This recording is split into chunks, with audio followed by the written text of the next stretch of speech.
Welcome back to the physics शोरमा बच्चों। आज का जो अपना सेशन रहने वाला है वो है फ्लूइड मैकेनिक्स से। बच्चों फ्लूइड मैकेनिक्स से भी हर साल नीट में क्वेश्चन देखा जाता है और आपको पता है एनटीए अपना पैटर्न रिपीट करता है, बस क्वेश्चन का थोड़ा सा टाइप अलग कर देगा। तो बच्चों यदि आप भी नीट 2026 देने जा रहे हैं तो मैं आपको बता देता हूं फ्लूइड से सरफेस टेंशन से रिलेटेड क्वेश्चन, कैपिलरिटी से रिलेटेड क्वेश्चन, सरफेस एनर्जी से रिलेटेड क्वेश्चन और कॉन्टेक्ट एंगल से रिलेटेड क्वेश्चन, सारी चीजें आपको पढ़ के जानी है। उसके सारे पीवाईक्यूज आपको लगा के जाने हैं। यदि अब तक आपने फिजिक्स शोरमा को सब्सक्राइब नहीं किया है तो एक बार जल्दी से सब्सक्राइब करें और अपने दोस्तों के साथ शेयर करें, क्योंकि कंप्लीट 11th 12th फिजिक्स के सारे पीवाईक्यूज आपको फिजिक्स शोरमा पे मिल जाएंगे। तो देखते हैं बच्चों फ्लूइड मैकेनिक्स से पिछले कई सालों से किस तरह के सवाल आ रहे हैं और किस तरह के एक्सपेक्टेड क्वेश्चन आपको मिल सकते हैं। तो पहला क्वेश्चन देखिए बच्चों क्या कहता है। पहला क्वेश्चन ये रहा, the wettability of a surface by a liquid depends primarily on, कि एक लिक्विड वही सरफेस को किसी सरफेस को गीला कर सकता है जिसका कॉन्टेक्ट एंगल 90 से छोटा होता है, और जिसका कॉन्टेक्ट एंगल 90 से बड़ा होता है वो किसी सरफेस को गीला नहीं कर सकता, वो ड्राई रखता है। और जिस तरह से जो मरकरी है उसका कॉन्टेक्ट एंगल 90 से ज्यादा है, वो किसी सरफेस को गीला नहीं कर सकता। और पानी है उसका सरफेस जो कॉन्टेक्ट एंगल है वो छोटा होता है, तो वो किसी भी चीज को गीला कर देता है। तो इसका मतलब ये wettability is depend upon, completely depend upon angle of contact, angle of contact. I hope बच्चों आपको ये चीज समझ आ गई होगी। अगला सवाल बच्चों ये रहा, अगला सवाल आपके सामने ये रहा, a certain number of spherical drop of a liquid of radius r collides to form a single drop of radius r and volume v. If t is the surface tension of the liquid, then बच्चों यहां एक चीज लिखी हुई है, दो एक option में रिलीज लिखा है, फिर ऑब्जॉर्ब लिखा है, फिर रिलीज लिखा है। पहले मैं आपको बता दूं जो सरफेस एनर्जी होती है बच्चों वो होता है सरफेस टेंशन इनटू में सरफेस एरिया,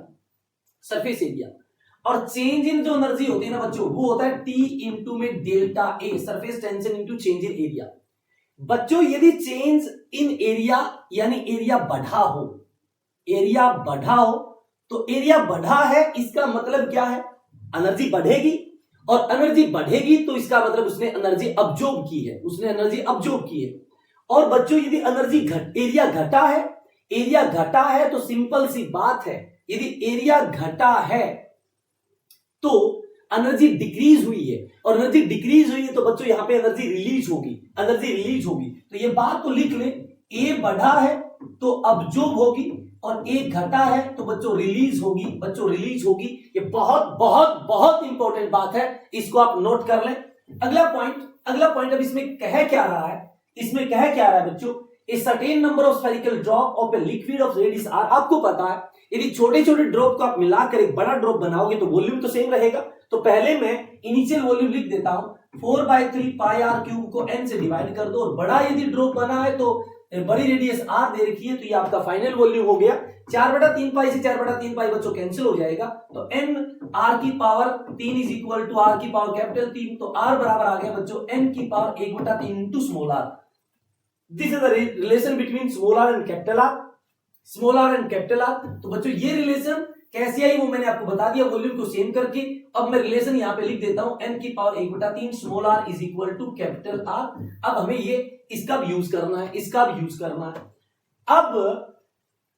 अब ये कह रहा है कि बताइए कितनी एनर्जी रिलीज और कितनी अब्जॉर्ब हुई। तो मैं पहले का इनिशियल एरिया चेक कर लेता हूं। इनिशियल एरिया है n into 4 pi r square, और बच्चों फाइनल एरिया है 4 पाई कैपिटल R स्क्वायर, और r की वैल्यू है n की पावर 1/3 इंटू स्मॉल r, तो n की power 2/3 into small r square.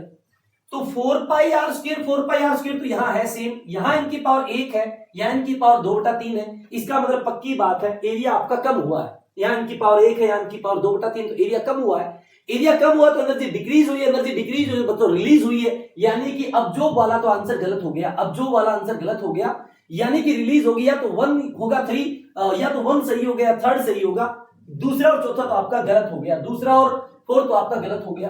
अब कितनी एनर्जी रिलीज हुई, जो रिलीज हुई है उसको लिख देता हूं मैं, सरफेस टेंशन इनटू में initial area n into 4 pi r square minus minus n की power 2/3 into small 4 pi R square, ये मैंने लिख दिया मैंने, ये आपका डेल्टा ई। अब इसको क्वेश्चंस के ऑप्शन के हिसाब से बच्चों कन्वर्ट करना है, इसको क्वेश्चन के ऑप्शन के हिसाब से बच्चों कन्वर्ट करना है, तो इसको मैं लिख सकता हूं delta E is equal to T. बाहर मैंने लिया यहां 4 पाई आर स्क्वायर, यहां भी 4 पाई आर स्क्वायर, तो बच्चों 4 पाई स्मॉल आर स्क्वायर को बाहर ले लिया, और यदि मैं यहां पे स्मॉल आर स्क्वायर लिख दूं तो r इज इक्वल टू है r की पावर n बाय n की पावर 1/3। तो छोटा r स्क्वायर यदि लिखूंगा तो इसका स्क्वायर करूंगा तो ये आ जाएगा r स्क्वायर डिवाइड में n की पावर 2/3, और अंदर रह गया n माइनस n की पावर 2/3, हमारे पास ये बन गया, ये आ गया फाइनल। अब बच्चों मुझे पता है कि पहले तो जो आपका तीसरा ऑप्शन है उसके अंदर, इसके अंदर वॉल्यूम लिखा हुआ है, वॉल्यूम, तो वॉल्यूम होता है, वॉल्यूम ये दे रखा है, फाइनल वॉल्यूम v है, तो 4/3 पाई आर क्यूब होता है, तो यहां पे r क्यूब करूंगा तो यहां r लगाना पड़ेगा, और नीचे 3 लगाऊंगा तो 3 ऊपर भी लगाना पड़ेगा, और ये 4/3 पाई आर क्यूब ये हो गया बच्चों v, तो ये आया 3vt डिवाइड में n की power 2/3 into capital R n minus n की पावर 2/3। इसका मतलब 3vt आ रहा है, 3vt, और यहां 4vt है, तो ये तो गलत हो गया, आपका third is the right answer. बच्चों third is the right answer. I hope आपको ये चीज समझ आ गई होगी। कैलकुलेशन को एक बार पॉज करके देखिए और आराम से बच्चों सोल्व करें। अगला सवाल देखते हैं बच्चों क्या कहता है फ्लूइड मैकेनिक्स से। अगला सवाल ये रहा, the cylindrical tube of A spray pump, एक स्प्रे पंप है, एक स्प्रे पंप है, सिलिंड्रिकल स्प्रे पंप है, जहां पे छोटे छोटे पोर दे रखे हैं, एन पोर है और रेडियस स्मॉल आर है, और इसकी रेडियस कैपिटल आर है, और इसकी स्पीड दे रखी है v। If the speed of the liquid in the tube is capital v। आपको पता है बच्चों वॉल्यूम, जो रेट ऑफ वॉल्यूम है वो कांस्टेंट होगा, जितना इनलेट होगा उतना ही आउटलेट होगा। यहां का रेट ऑफ वॉल्यूम होता है एरिया इनटू वेलोसिटी, तो एरिया आएगा पाई आर स्क्वायर और स्पीड दे रखी है v इज इक्वल टू, वहां पे एरिया हो जाएगा n into pi small R square और स्मॉल वेलोसिटी स्पीड मान लेता हूं स्मॉल v, तो पाई से पाई बच्चों कैंसिल हो जाएगा, तो नई जो स्पीड आएगी ना वो आएगा R square capital V divide में N R square v divide में एन आर स्क्वायर। बच्चों आपका आंसर है, यानी कि रेट ऑफ वॉल्यूम से रिलेटेड सवाल था, और रेट ऑफ वॉल्यूम होता है बच्चों area into velocity. I hope आपको ये चीज समझ आ गई होगी। अगला सवाल देखते हैं बच्चों क्या कहता है। अगला सवाल बच्चों ये रहा, water rises to a height h in a capillary tube if the length of capillary tube above the surface of water is made less than h।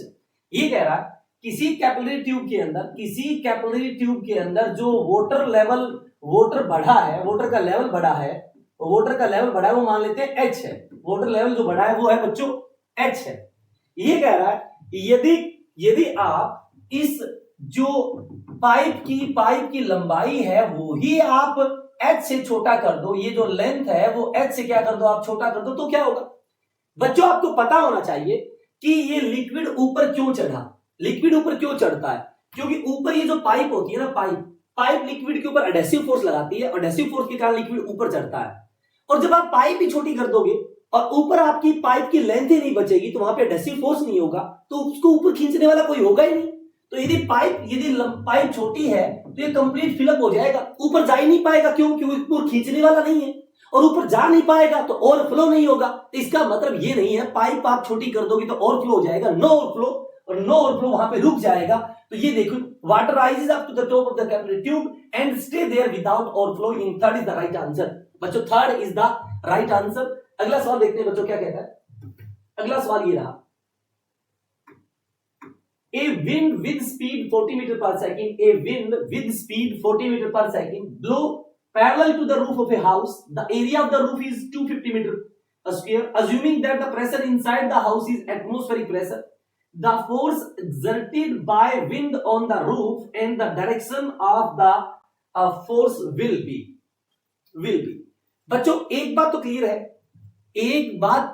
Clear है कि ये कह रहा है कि बाहर स्पीड बढ़ेगा तो बाहर का प्रेशर कम होना पड़ेगा। बाहर स्पीड बढ़ेगी तो काइनेटिक एनर्जी बढ़ गई। और आपको पता है बर्नौली थ्योरम ये कहती है कि kinetic energy per unit volume, potential energy per unit volume और pressure energy per unit volume same रहने वाला है। मान लो मैंने कहा कि ये बच्चों घर है, ये मान लो घर है, मैंने एक लाइन लगा दी, एक लाइन लगा दी, एक इस लाइन पे एक पॉइंट अंदर ले लिया घर के और एक पॉइंट ले लिया बाहर, तो ये रेफरेंस लाइन है, रेफरेंस लाइन के ऊपर मैंने पोटेंशियल एनर्जी जो है यू वो लिया मैंने 0, तो पोटेंशियल एनर्जी का तो रोल खत्म हो गया। अब जो पॉइंट घर के बाहर है वहां स्पीड बढ़ी है, स्पीड बढ़ी है तो पक्की बात है काइनेटिक एनर्जी बढ़ गई, और काइनेटिक एनर्जी बढ़ेगी तो प्रेशर एनर्जी को कम होना पड़ेगा, यानी बाहर का प्रेशर कम है और अंदर का प्रेशर ज्यादा है, और कोई चीज फ्लो करती है high pressure to lower pressure, तो ये पक्की बात है घर का अंदर का प्रेशर ज्यादा हो गया बाहर का कम है, तो प्रेशर अंदर से बाहर लगेगा ऊपर की तरफ लगेगा, तो फोर्स अपवार्ड लगने वाला है, अपवार्ड लगने वाला है। डाउनवर्ड वाले आंसर गलत करो, डाउनवर्ड वाले आंसर गलत कीजिए, तो पहला गलत हो गया और दूसरा गलत हो गया, यानी आंसर आपका 3 और 4 में से है, 3 और 4 में से है। अब मैं यहां पे बर्नौली थ्योरम लिखता हूं, pressure energy per unit volume outside मैंने लिख दिया P, वहां पे kinetic energy per unit volume लिख दिया half rho V square, reference line में potential energy 0 is equal to, घर के अंदर एटमॉस्फेरिक प्रेशर है, घर के अंदर एटमॉस्फेरिक प्रेशर है और घर के अंदर एयर है नहीं, तो काइनेटिक एनर्जी भी 0। तो बच्चों अंदर का जो डेल्टा पी है ना, डेल्टा पी वो आया half rho V square, half rho V square, और डेल्टा पी जो है वो होगा फोर्स अपॉन एरिया, तो force upon area is equal to होगा हाफ रो V स्क्वायर, तो फोर्स आया, एरिया आपका 250 है, हाफ रो आपका 1.2 है और V आपका 40 का स्क्वायर, 40 का स्क्वायर बच्चों 1600 है, तो ये आएगा नीचे 10, 2 से गया 6 पे और 0 से 0 कैंसिल, 0 से 0 कैंसिल, तो ये बचा 250 गुना 6 और गुना 160, गुना 160, तो बच्चों 16 गुना 6 96, 96 गुना 25 और गुना 10 की पावर 2, एक 0 दूसरी 0, अब 25 छिका 150 और 25 गुना 9 225, 225 और 15 240 गुना 10 की पावर 2, तो ये आया 24 गुना 10 की पावर 4, मतलब 2.4 गुना 10 की पावर 5 आपका आंसर है, 2.4 गुना 10 की पावर 5 न्यूटन आपका आंसर है अपवार्ड। बच्चों ये सवाल बर्नौली थ्योरम से रिलेट कर रहा था, बर्नौली थ्योरम आपको आनी चाहिए, 100% इंपोर्टेंट है, एनर्जी कंजर्वेशन पे काम करता है, आइडियल फ्लूइड पे डिपेंड, आइडियल फ्लूइड के ऊपर वैलिड होती है, तो बर्नौली थ्योरम से रिलेटेड भी चीज आपको आनी चाहिए। Kinetic energy per unit volume, potential energy per unit volume, pressure energy per unit volume का जो सम होता है वो हमेशा कांस्टेंट रहता है, वेलोसिटी हेड क्या होता है, प्रेशर हेड क्या होता है, नॉर्मल हेड क्या होता है, ये सब बातें आपको आनी चाहिए बच्चों। कंटिन्यूटी इक्वेशन क्या होती है, एरिया इनटू वेलोसिटी बराबर कांस्टेंट होता है, इस तरह की सारी चीजें आप पढ़ के जाएं, अब भी समय है, अब भी आप पढ़ लें, आपको बहुत बहुत फायदा मिलने वाला एग्जाम में, आपको बहुत बहुत कॉन्फिडेंस मिलेगा एग्जाम में यदि आप ये सारे पीवाईक्यूज लगा के जाओगे। अभी आप यदि आपने अब तक फिजिक्स सुरमा को लाइक एंड सब्सक्राइब नहीं किया है तो बच्चों एक बार लाइक एंड सब्सक्राइब जरूर कर दें। अगला सवाल क्या कहता है देखिए, two non mixing liquid of densities rho and N rho और n बड़ा 1 से, तो ये एक कंटेनर लिया और इसमें मैंने इसके अंदर मैंने दो लिक्विड ले लिया, दो लिक्विड मैंने इसके अंदर ले लिया है, एक की डेंसिटी बच्चों रो है और एक की डेंसिटी n रो है, n रो n 1 से बड़ा है तो भारी है, तो ये चीज मैंने नीचे बनाई है, इसीलिए मैंने इसको नीचे बनाया है बच्चों। अब ये कह रहा है the height of each liquid is h, इन दोनों लिक्विड की जो बच्चों हाइट है वो h है। A solid cylinder of length L and density D is put in this container. The cylinder float with its axis vertical and length PL, P less than 1 in the denser liquid। ये कह रहा है a solid cylinder है, कोई solid cylinder है, ये मान ले है solid cylinder, ये solid cylinder है, और डेंसर के अंदर जो इसकी लेंथ है ना, डेंसर के अंदर बच्चों इसकी जो लेंथ है ना वो है PL, और P 1 से छोटा है, P आपका 1 से छोटा है और टोटल लेंथ L है, तो ऊपर वाली जो लेंथ बची ना वो बची L माइनस PL, ऊपर वाली बच्चों L माइनस PL। अब क्या कह रहा है, in the density D is equal to, इस सिलेंडर की डेंसिटी D दे रखी है, इस सिलेंडर की बच्चों जो डेंसिटी दे रखी है वो दे रखी है D, हमें इस सिलेंडर की डेंसिटी दे रखी है D, इसकी डेंसिटी मैंने लिख दी D, यहां पे D है। इस D की वैल्यू बताइए बच्चों, इस D की वैल्यू बताइए क्या रहने वाली है। क्या रहने वाली है। अच्छा बच्चों एक बात बताओ, मैं आपको ये कहूं n बराबर 1 है बच्चों, n बराबर 1 है, n बराबर 1 है, तो इसका मतलब बच्चों क्या, इस कंप्लीट सिलेंडर, जो कंप्लीट सिलेंडर है वो इसी फ्लूइड के अंदर आएगा, क्योंकि यदि n बराबर है तो रो सेम हो गया बच्चों, और यदि रो सेम हो गया तो इसका मतलब p क्या हो जाएगा, जीरो, फिर तो p बना ही नहीं ना, या n बराबर रो है p 1 हो जाएगा, n बराबर 1 है तो बच्चों p आपका क्या हो जाएगा, p भी आपका 1 ही हो जाएगा। क्यों, क्योंकि n 1 है तो ये लिक्विड सेम हो गया, तो पूरी की पूरी कंटेनर इसी में आ जाएगा, पूरे का पूरा जो कंटेनर है इसी में आ जाएगा। और बच्चों पूरा का पूरा इसके अंदर कब आता है, इसमें कब आता है, जब लिक्विड की और बॉडी की डेंसिटी सेम हो। ध्यान से एक चीज को समझो, मैं क्या समझाना चाह रहा हूं, मुझे ये आता है कि नीचे मैं mg लगा दूं, और इस नीचे वाले का बायोन्सी फोर्स और ऊपर वाले का बायोन्सी फोर्स जोड़ दूं, सवाल आ जाएगा। बट मैं आपको जो अप्रोच सिखाने वाला हूं उसको सुनिए। मैं कह रहा हूं यदि n बराबर 1 है तो नीचे वाला लिक्विड ऊपर वाला लिक्विड सेम हो गया, इसका मतलब पूरा सिलेंडर इसी के अंदर आएगा, और पूरा सिलेंडर इसी के अंदर आएगा, तो पूरा सिलेंडर कब आएगा, जब p 1 हो, यानी कि जब n 1 होगा तो p भी 1 होगा, और n 1 होगा p 1 होगा, तो पूरा सिलेंडर इसी लिक्विड में होगा, और पूरा सिलेंडर लिक्विड में तभी डूबता है जब लिक्विड की डेंसिटी और उस बॉडी की डेंसिटी बराबर हो, यानी n1 p1, तो बच्चों d आपका रो आना चाहिए, n1 p1, n1 करो 1 - 1, ये 0 हो गया, और ये 0 + 1 करोगे तो बच्चों रो ही बचेगा, यानी कि first is the right answer. इसको एक बार आप समझे मैंने कैसे किया है, मैंने आपको मजदूरी से बचाया है, आप समझे क्या करने वाला हूं मैं। ए रेक्टेंगुलर फिल्म ऑफ लिक्विड, बच्चों फिल्म का जिक्र हो रहा है, फिल्म के अंदर 2 फ्री सरफेस होती है, तो सरफेस एरिया डबल हो जाता है, if work done is, work बच्चों होता है चेंज इन एनर्जी, वर्क बराबर होता है चेंज इन एनर्जी, और एनर्जी होता है surface tension into delta A,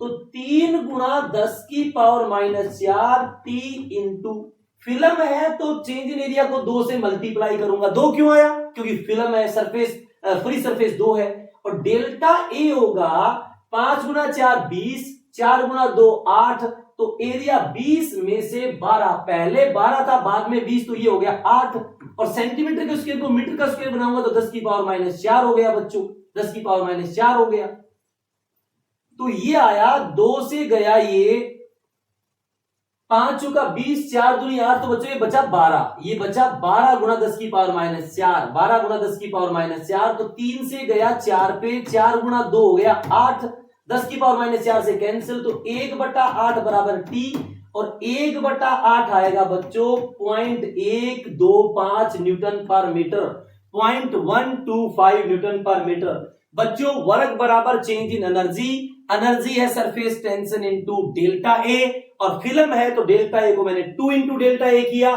क्योंकि सरफेस एरिया 2 बार होगा, 2 फ्री सरफेस है। अगला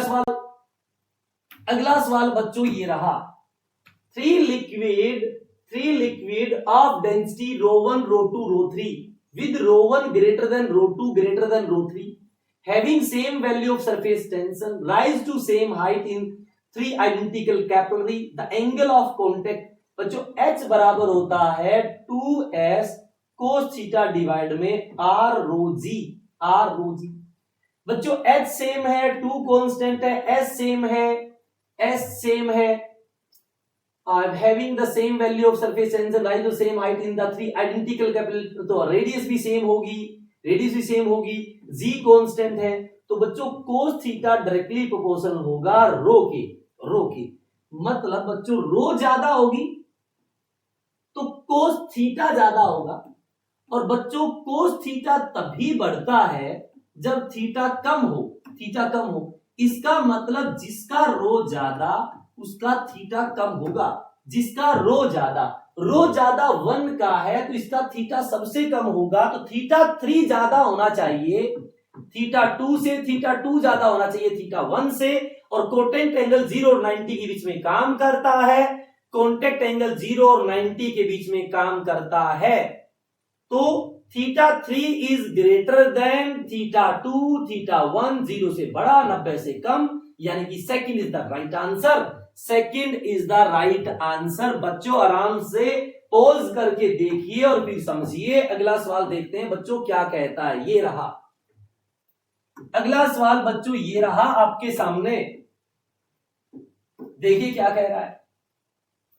A U tube with both end open to the atmosphere is partially filled with water. Oil which is immiscible with water is poured into one side until it stands at a distance of 10 mm above the water level on the other side. Meanwhile, the water rises by 65 mm from its original level. Seeing the diagram, density of the oil बताइए। अब मुझे पता है इसके अंदर ये जो liquid है रेस्ट में है, और जब लिक्विड रेस्ट में हो तो हाइड्रोस्टैटिक, और हाइड्रोस्टैटिक तो बच्चों पास्कल और आर्किमिडीज लगेगा। पास्कल ये कहता है जब लिक्विड रेस्ट में हो तो एक हॉरिजॉन्टल लाइन पर हर जगह प्रेशर सेम होता है, और इस हॉरिजॉन्टल लाइन के नीचे का लिक्विड सेम नेचर का होना चाहिए। तो हॉरिजॉन्टल लाइन लगाएंगे जिसके नीचे का लिक्विड का नेचर एक जैसा होगा। तो ये वाटर है, तो मैंने यहां पर एक लाइन लगा दी। इसके ऊपर दोनों जगह बच्चों प्रेशर सेम करोगे, दोनों जगह बच्चों प्रेशर सेम करोगे, क्योंकि नीचे का नेचर एक जैसा है, नीचे का नेचर एक जैसा है। तो ये बच्चों 65 130 और 10 140, तो ये हो गया 140 mm। 140 mm यहां एटमोस्फेरिक है, तो यहां हो गया P नोट प्लस रो ऑयल का इंटू जी इंटू एच कितना 140 mm है, तो 1000 से डिवाइड कर दूंगा, ये बन गई बात, ये बन गई। यहां भी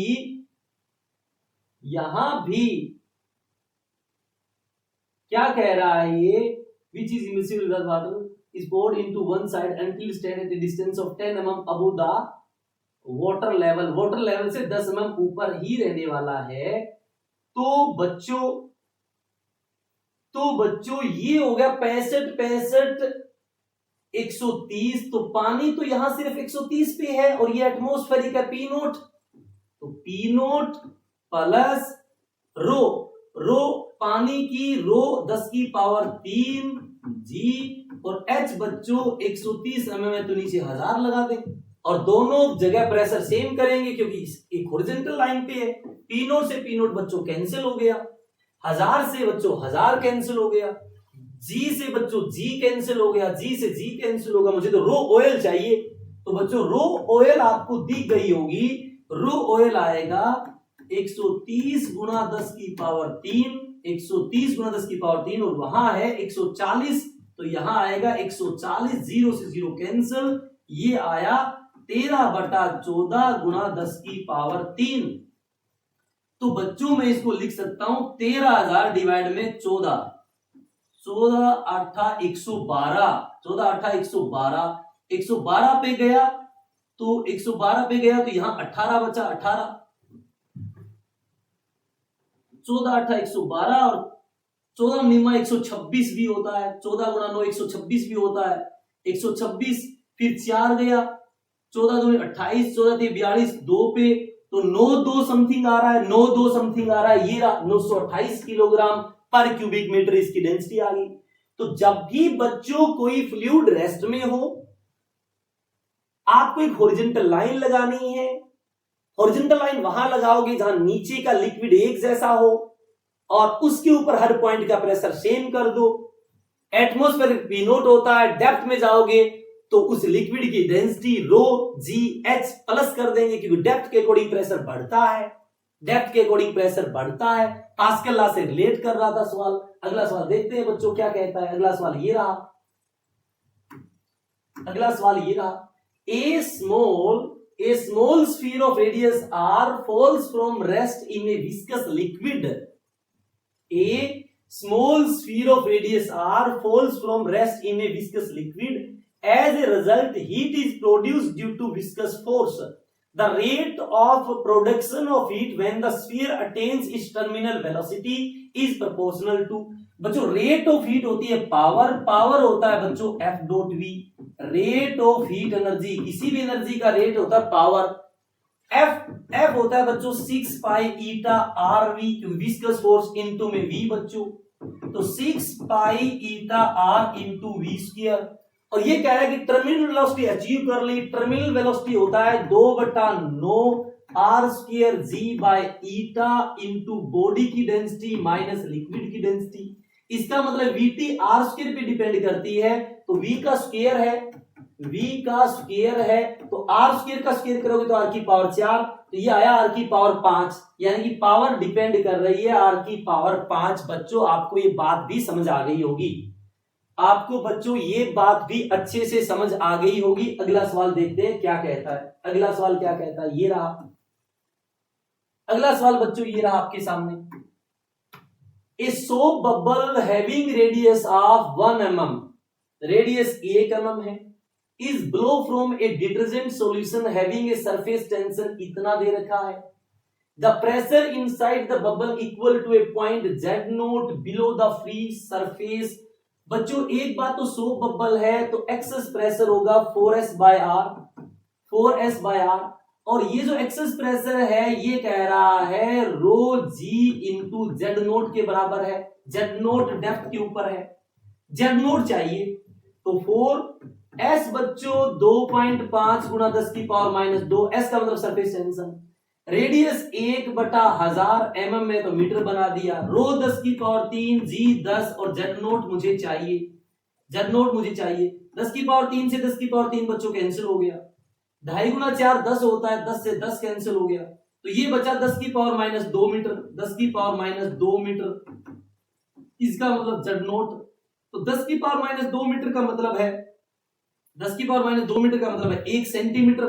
1 सेंटीमीटर बच्चों आपका आंसर आ गया, 1 सेंटीमीटर बच्चों आपका आंसर आ गया। अब समझिए चीज को क्या हो रहा है, ये 4S बाय आर क्यों लगाया सर, लिक्विड के अंदर तो ये 2S बाय आर होता है भैया, ये सोप बबल है, सोप बबल की 2 फ्री सरफेस होती है, बाहर भी एयर अंदर भी एयर, जहां एयर वहां वो फ्री सरफेस मानी जाती है, तो दो फ्री सरफेस है तो इसका एरिया भी 2 लिया जाएगा, इसलिए यहां पर 2 से मल्टीप्लाई किया तो excess pressure 2S bye are की जगह 4S बाय आर आता है। अगला सवाल देखते हैं क्या कह रहा है। अगला सवाल ये रहा, अगला सवाल बच्चों ये रहा, small hole of area of cross section 2 mm square, a small hole of area of cross section 2 mm square is present near the bottom of a fully filled open tank of height, मान लेते हैं ये tank है और इसकी height है 2 metre और यहां पर एक होल है 2 mm square, the rate of flow water through the open hole बताइए। तो बच्चों रेट ऑफ फ्लो होता है एरिया इंटू वेलोसिटी, एरिया तो 2 गुणा 10 की पावर माइनस 6 मीटर स्क्वायर हो गया, और वेलोसिटी होती है 2g और डेप्थ कितनी है 2 मीटर है, तो 2 गुणा 10 की पावर माइनस 6 और ये आ गया 2 गुणा 2 का रूट तो बाहर 2 आया और अंदर बचा रूट 10, तो 4 और रूट 10 है 3, 4 थी 12 गुणा 10 की पावर माइनस 6 के लगभग आंसर आ रहा है, तो 12 गुणा 10 की power minus 6 cubic metre per second rate of volume होता है बच्चों area into velocity. Area of cross section दे रखा है होल का और वेलोसिटी होती है रूट 2g इंटू डेप्थ, और ये डेप्थ इसकी 2 मीटर है क्योंकि इसकी लंबाई 2 मीटर है, बॉटम पे होल कर रखा है, तो होल की अपर सरफेस से डेप्थ 2 मीटर हुई। आई होप आपको ये चीज समझ आ गई होगी। अगला सवाल देखते हैं बच्चों, ये रहा अगला सवाल आपके सामने, ये रहा in a U tube as shown in figure water and oil are in the left side, तो ये ऑयल है और ये बच्चों वाटर है और आपको पता है कि यदि रेस्ट में है तो एक ऐसी सरफेस चूज करनी पड़ेगी जहां नीचे का सरफेस एक जैसा होता है, तो बॉटम ही मिला मुझे, बॉटम ही मिला क्योंकि इसके नीचे का सरफेस एक जैसा है। अब यहां का प्रेशर और यहां का प्रेशर सेम कर दूंगा, तो पी नॉट प्लस में रो वाटर 10 की पावर 3 जी और height 15/100 is equal to P naught plus में क्या पूछे, डेंसिटी ऑफ ऑयल पूछिए, तो रो ऑयल जी और इसकी हाइट है बच्चों 20/100 जी से पी नोट काट दो, जी से जी काट दो 10 की और 100 से 100 काट दीजिए, तो रो ऑयल बराबर आया बच्चों 15/20 गुणा 10 की पावर 3, तो ये आया 5 से 3 5 से 4 0.75 गुणा 10 की पावर 3 का मतलब है 750 किलोग्राम पर क्यूबिक मीटर। आपका आंसर आ गया। ये भी पास्कल लॉ से रिलेटेड सवाल है, ये भी पास्कल लॉ से रिलेटेड सवाल है। लिख लो ये बात, पास्कल सवाल से सवाल आने वाला है, पास्कल लॉ से सवाल आने वाला है। समझिए हाइड्रोस्टैटिक्स, आर्किमिडीज और पास्कल को अच्छे से करिए, एक एक सवाल देखिए, उसके कंसेप्ट को समझिए, डीप में जाइए, लड़िए मरिए क्या करिए मुझे नहीं पता, पर यदि आपको सिलेक्शन चाहिए तो आपको ये करना पड़ेगा। अब भी समय है, लास्ट के 14 डेज बचे हैं, आज से ही अपना एक एक चैप्टर का पीवाईक्यूज अच्छे से करना स्टार्ट कर दीजिए। यदि आज नहीं तो बच्चों कभी नहीं। अगला सवाल देखिए, अगला सवाल ये रहा,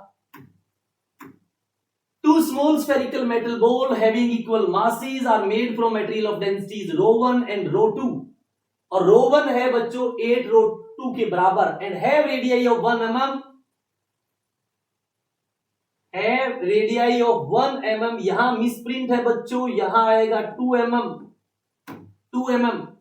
They are made to fall vertically from rest in a viscous medium whose coefficient of viscosity equal, liquid की कोएफिशिएंट ऑफ विस्कोसिटी दे रखी है ईटा और डेंसिटी दे रखी है 0.1 ρ2, the ratio of their terminal velocity would be, बच्चों टर्मिनल वेलोसिटी होता है 2/9 r² g eta, body की डेंसिटी माइनस लिक्विड की डेंसिटी, ये होता है। तो मैं पहले के लिए लिखूं तो 2/9 r1 है इनटू जी डिवाइड में ईटा, इसको मीटर वगैरह बनाने की जरूरत है नहीं क्योंकि नीचे वाला भी तो एमएम में ही है तो वो कैंसिल हो जाएगा, इनटू और इसने रेशियो पूछा है और डी बॉडी की डेंसिटी, बॉडी की डेंसिटी एक की है ρ1 माइनस लिक्विड की डेंसिटी है 0.1 ρ2, यहां से ρ2 आ जाएगा बच्चों ρ1/8 मैंने यहां पे लिख दिया। VT दूसरे के लिए 2/9 r उसका 2 में तो 2 का स्क्वायर 4 g ईटा ρ1 माइनस अब यहां ρ2 आएगा, यहां दूसरे की बात हो रही ρ2 आएगा ρ1/8 माइनस लिक्विड की डेंसिटी 0.1 ρ2 तो यही लिखूंगा 0.1 ρ2 को लिख दूंगा ρ1/8 ये बना। रेशियो चाहिए तो जी ईटा से जी ईटा कैंसिल, 2/9 से 2/9 कैंसिल, तो नीचे बचा 1/4, तो बच्चों ये 8 यहां आएगा ρ1 मैंने बाहर ले लिया, ये 8 आएगा 0.1 घटाऊंगा तो 7.9/8 आया, डिवाइड में मैं इसको करूंगा तो एलसीएम तो 8 ही है, एक में से 0.1 जाएगा तो नीचे बच्चों 0.9 आएगा और नीचे ρ1 भी आएगा और 8 ऊपर चला जाएगा, 8 से 8 कैंसिल, ρ1 से ρ1 कैंसिल, पॉइंट से पॉइंट कैंसिल, 9 चौका 36, 79/36 आपका आंसर है। 79/36 बच्चों आपका आंसर है। First is the right answer. बड़े आराम से कैलकुलेशन करिए, समझिए कि मैं किस तरह से कैलकुलेशन कर रहा हूं, मेरे साथ अपनी फ्रीक्वेंसी मैच करिए। अगला सवाल बच्चों ये रहा, अगला सवाल आपके सामने ये रहा, एक capillary tube of radius r is immersed in water and water rises in it to a height h, यानी कि जब रेडियस r है तो बच्चों हाइट h है और मास 5 ग्राम है, बच्चों मुझे पता है H बराबर होता है 2s cos थीटा डिवाइड में r रो g, ये होता है H is equal to 2s cos theta divide में r रो g, ये हाइट है, ठीक है। और मास होगा mass rho into volume, volume होगा एरिया पाई आर स्क्वायर और इंटू में एच, और एच आर के रेसिप्रोकल है तो यहां 1 बाय आर आएगा, आर से आर कैंसिल हो जाएगा, यानी कि मास डायरेक्टली प्रोपोर्शनल आर बचेगा, मास डायरेक्टली प्रोपोर्शनल आर बचेगा। और अनदर कैपिलरी ट्यूब का रेडियस 2r दे रखा है तो मास भी डबल हो जाएगा, मास भी बच्चों डबल हो जाएगा। दोबारा देखिए, किसी पाइप में जो वॉल्यूम जाएगा वो वॉल्यूम क्या होगा, एरिया इसका पाई आर स्क्वायर और इंटू एच कितना बड़ा, और एच होता है 2s cos theta by r रो जी, यानी एच आर की रेसिप्रोकल है तो एक आर से एक आर कैंसिल, तो वॉल्यूम डायरेक्टली प्रोपोर्शनल आर। और मास होता है डेंसिटी इंटू वॉल्यूम, और वॉल्यूम आर के डायरेक्टली प्रोपोर्शनल तो मास भी आर पे डिपेंड करेगा, और आर डबल होगा तो मास भी डबल हो जाएगा। जब रेडियस आर थी तो मास 5 ग्राम था, जब रेडियस 2r करोगे कैपिलरी ट्यूब की तो मास 10 ग्राम हो जाएगा। आई होप आपको ये चीज समझ आ गई होगी। अगला सवाल ये रहा, बैरोमीटर जिससे एटमॉस्फेरिक प्रेशर मापा जाता है, what would be height of the liquid column when mercury barometer read 76 centimetre. Mercury वाला तो 76 रीड कर रहा है, तो बताइए इस डेंसिटी वाला क्या करेगा। तो भैया रो जी एच बराबर है आपका 10 की पावर 5, रो दे रखा है 760 जी और एच पूछा है 10 की पावर 5। तो सबसे पहले तो मैं आपको बता दूं 76 सेंटीमीटर तब होता है, 76 सेंटीमीटर तब होता है जब यहां मरकरी यूज हो, और मरकरी की डेंसिटी होती है 13.6 इंटू 10³ किलोग्राम पर क्यूबिक मीटर वो होती है। तो अब इसमें 760 यूज किया है तो हाइट 10 की पावर 5, नीचे आएगा 760 गुना 10 ये आएगा, तो ऊपर बचा 1000, नीचे बचा 76, तो पहले 76 1 पर जाएगा, फिर बचेगा 24 बचेगा, फिर ये जाएगा 3 पे, तो 13 पॉइंट समथिंग आपका आंसर आ गया, 13.6 मीटर बच्चों आपका आंसर है। कुछ भी नहीं किया, P is equal to rho g h कर दिया, रो 760 दे रखी थी, जी 10 होता है, H निकालना है, P एटमॉस्फेरिक पता है 10 की पावर 5 होता है। अगला सवाल क्या कहता है, ये रहा बच्चा अगला सवाल, liquid does not wet the solid surface if angle is greater than 90, सबको पता है 90 से बड़ा होगा तभी वेट नहीं करता, ऑब्ट्यूज एंगल कर होता तभी वो सरफेस को वेट नहीं कर सकता। अगला देखते हैं क्या कहता है बच्चों, the velocity of A small ball of mass m and density d when drop in a container filled with glycerin become, ये है, इसमें एक m मास है, डेंसिटी इसकी d है, if the density of glycerin is d by 2 है, then the viscous force acting on the ball will be, viscous force acting on the ball will be, बच्चों मुझे पता है नीचे की तरफ वेट लगेगा, वेट होगा इसका dvg, ऊपर फोर्स ऑफ बायंसी लगेगा, लिक्विड की डेंसिटी d by 2vg, और विस्कस फोर्स थोड़ी देर में बराबर होगा, तो fv plus d by 2vg is equal to आएगा dvg। सर ये dvg क्यों कर दिया, mg होता है तो भैया मास को लिख दिया ना मैंने, डेंसिटी इनटू वॉल्यूम, तो विस्कस फोर्स आया बच्चों dvg में से dvg by 2 घटाओगे तो dvg by 2, और dvg होता है mg, तो आपका विस्कस फोर्स आ गया mg by 2, विस्कस फोर्स आ गया बच्चों mg by 2।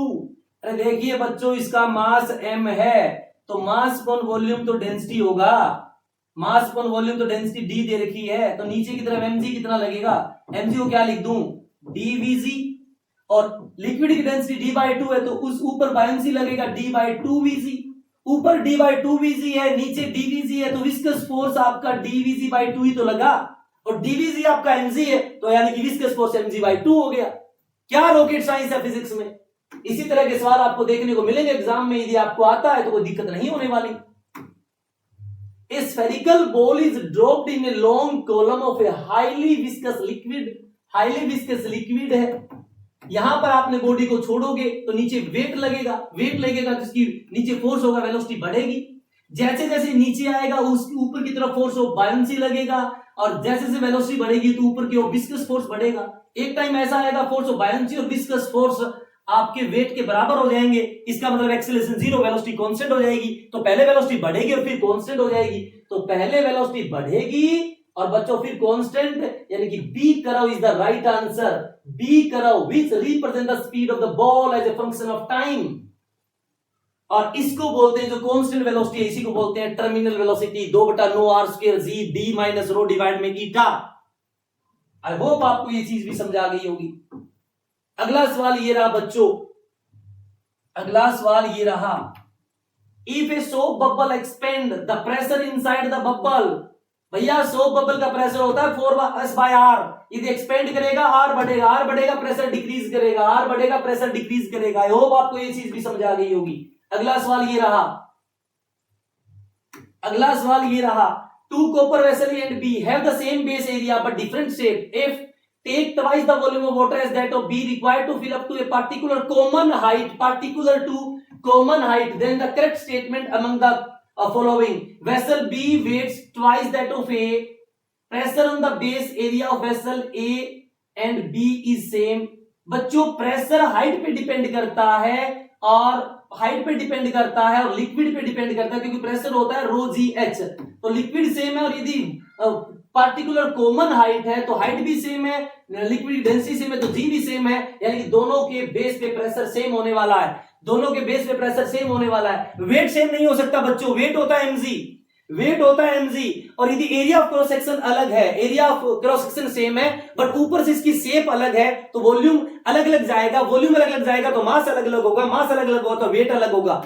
बट यदि पार्टिकुलर हाइट जो है दोनों कंटेनर में सेम और सेम लिक्विड है, तो प्रेशर सेम रहेगा, बेस पे प्रेशर सेम रहेगा अकॉर्डिंग टू पास्कल लॉ। अगला सवाल बच्चों ये रहा, the terminal velocity of A copper ball of A radius 5 mm falling through a tank of oil at room temperature is this।